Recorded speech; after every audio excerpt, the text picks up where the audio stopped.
working for you. 27 News starts now. Now at 10, we're just hours away from veto session and the governor making last-minute moves tonight, striking down a string of bills. Which ones to keep an eye on? Coming up. Plus, I feel like it was a waste of taxpayer dollars. From a bar fight to heated debates on the House floor tonight, a decision is made on the future of one Kansas House member. What's next after today's hearing at the Statehouse?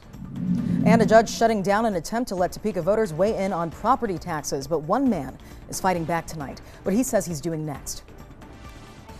Tonight, Governor Kelly making last-minute moves by signing and vetoing several bills, all ahead of the highly anticipated veto session.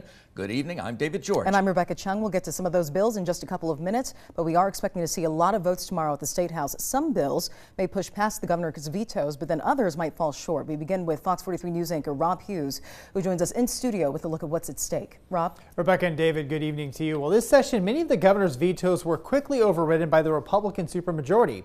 But tomorrow we find out which bills are going to live and which ones will not survive.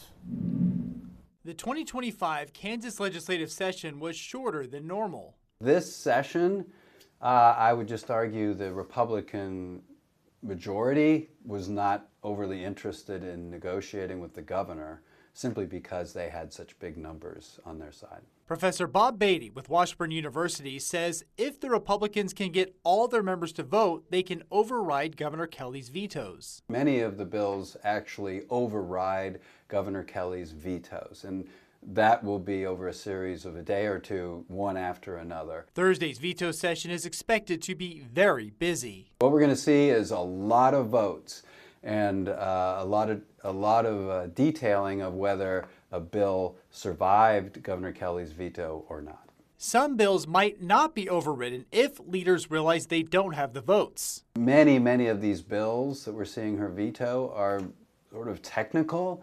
They're not controversial maybe for everybody in the state. There's some groups that are interested in them, but they're just not those super controversial bills. And Beatty also mentioned something he says is unusual this session, which is the lack of big ticket bills such as massive tax cuts that have been seen in years past. Now keep in mind, any vetoed bills need 84 votes from the House and 27 from the Senate for an override. Of course, we're going to follow tomorrow's session closely. We will bring you the very latest. Working for you live in studio, Rob Hughes, 27 News.